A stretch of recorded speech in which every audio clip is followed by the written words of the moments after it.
Neo అందిస్తోంది MBBS plus PG degree abroad options with లో cost fees. భారతదేశ ప్రధానమంత్రి ప్రపంచవ్యాప్తంగా ఈరోజు ప్రపంచ ప్రజల ఆదరాభిమానాలు చొరగొన్నటువంటి గొప్ప నాయకుడు.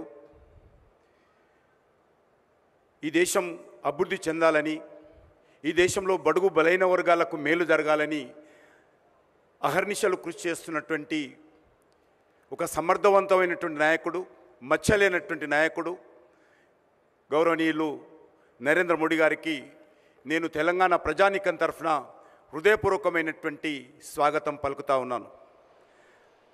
అదేవిధంగా తెలంగాణ రాష్ట్ర గవర్నర్ డాక్టర్ తమిళిసై సౌందరరాజన్ గారికి ఈరోజు తెలంగాణ రాష్ట్రంలో మరి ప్రజల పక్షాన నిలబడి ఈరోజు ప్రజల కోసం ఈరోజు అనేక రకాలుగా తహతలాడుతున్నటువంటి మన యొక్క తమిళిసై సౌందరరాజన్ గారికి నేను ఈరోజు మనస్ఫూర్తిగా స్వాగతం పలుకుతా ఉన్నాను. అదేవిధంగా ఈ యొక్క తెలంగాణ రాష్ట్రంలో ఎన్నో జాతీయ రహదారుల అభివృద్ధి కోసం విశేషంగా కృషి చేస్తున్నటువంటి గౌరవనీయులు కేంద్ర రోడ్లు భవనాల శాఖ మంత్రులైనటువంటి నితిన్ గడ్కరీ గారిని మనస్ఫూర్తిగా స్వాగతం పలుకుతా ఉన్నాను. గౌరవ పార్లమెంట్ సభ్యులు మిత్రులు బండి సంజయ్ కుమార్ గారికి కూడా స్వాగతం పలుకుతా ఉన్నాను. ఈరోజు మనకందరికీ తెలుసు, ఈరోజు మనం చూస్తూ ఉన్నాం, తెలంగాణ రాష్ట్రం ఏర్పడిన తర్వాత ఈ యొక్క జాతీయ రహదారుల అభివృద్ధి విషయంలో కానీ, రైల్వేల అభివృద్ధి విషయంలో కానీ, మౌలిక వసతుల కల్పనలో కానీ భారతీయ జనతా పార్టీ నేతృత్వంలోని మరి బీజేపీ ప్రభుత్వము శ్రీ నరేంద్ర మోడీ గారి నాయకత్వంలో ఏ రకంగా అంకిత భావంతో పనిచేస్తుందో మనం చూస్తూ ఉన్నాం. స్వాతంత్రం వచ్చిన తర్వాత నరేంద్ర మోడీ గారు ప్రధానమంత్రి అయ్యేంత వరకు కూడా మన తెలంగాణ రాష్ట్రంలో 2500 కిలోమీటర్ల జాతీయ రహదారులు ఉండేది.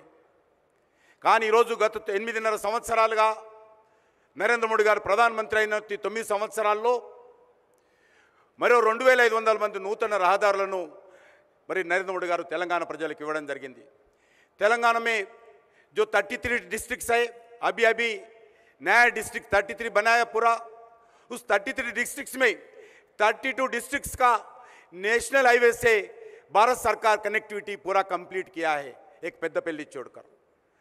इस 9 साल में 1,10,000 से ज़्यादा करोड़ रुपए नेशनल हाईवेज के ऊपर भारत सरकार आदरणीय प्रधानमंत्री नरेंद्र मोदी जी के नेतृत्व में तेलंगाना विकास के लिए, तेलंगाना के नेशनल हाईवेज के लिए खर्च किया है. ఈ రకంగా మరి భారత ప్రభుత్వం అనేక రకాలుగా అభివృద్ధి కార్యక్రమాలు చేస్తూ ఉంది. ఈరోజు ఈ యొక్క రైల్వేల గురించి కూడా మనం చెప్పుకోవాలి. ఈ యొక్క రైల్వేల అభివృద్ధి అనేక రకాలుగా మరి ఈరోజు సికింద్రాబాద్ రైల్వే స్టేషను గత నెలలోనే ప్రధానమంత్రి గారు స్వయంగా వచ్చి 720 కోట్లతోటి ఎయిర్పోర్ట్ ఏ రకంగా ఉంటుందో అదేవిధంగా ఈ యొక్క సికింద్రాబాద్ రైల్వే స్టేషన్ కూడా భూమి పూజ చేసిన విషయాన్ని మనం చేస్తూ ఉన్నాను. హైదరాబాద్ నుంచి యాదాద్రి వరకు 350 కోట్లతో MMTS నూతన రైలును ఏర్పాటు చేయడం కోసం కూడా ప్రధానమంత్రి గారు మంజూరు చేశారని చెప్పి ఈ సందర్భంగా మనం చేస్తున్నాను. హైదరాబాద్ నుంచి వరంగల్ వరకు మొట్టమొదటి సిమెంట్ రోడ్డు నేషనల్ హైవే 1900 కోట్ల రూపాయలతోటి నరేంద్ర మోడీ గారి ప్రభుత్వము మంజూరు చేసింది. ఈరోజు మనకు తెలుసు, ఈ యొక్క వరంగల్ నడిబొడ్డున 150 ఎకరాలలో ఈరోజు రైల్వే మ్యానుఫ్యాక్చరింగ్ యూనిట్ ఈరోజు రైల్ మ్యానుఫ్యాక్చరింగ్ యూనిట్ వస్తుంది. ఇందులో రోజుకు 7 వ్యాగన్ల చొప్పున, నెలకు 200 వ్యాగన్ల చొప్పున, సంవత్సరానికి 2400 వ్యాగన్ల చొప్పున ఇక్కడ ఉత్పత్తి చేసేటువంటి సామర్థ్యంతో ఈ యొక్క రైల్వే ఉత్పత్తి పరిశ్రమను ఇక్కడ ఏర్పాటు చేస్తూ ఉన్నారు నరేంద్ర మోడీ గారు.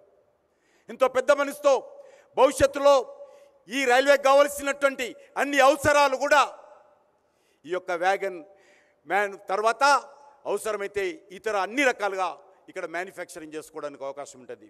ఫస్ట్ ఫేజ్లో 500 కోట్ల పైచీలకు ఈ యొక్క పరిశ్రమకు పెట్టుబడి పెడతా ఉన్నాం. ఖచ్చితంగా నాకు పూర్తి విశ్వాసం ఉంది, 3000 మంది ఉద్యోగాలు వచ్చేటువంటి ఈ యొక్క రైల్వే మ్యానుఫ్యాక్చరింగ్ యూనిట్లో తప్పకుండా తెలంగాణ ప్రజలకు, వరంగల్ జిల్లాకు ఎంతో మేలు జరుగుతుందని ఈ సందర్భంగా నేను మనవి చేస్తూ మరొకసారి నేను మనందరి తరఫున గౌరవ ప్రధానమంత్రి గారికి మిగతా అతిథులందరికీ స్వాగతం పలుకుతూ సెలవు తీసుకుంటున్నాను.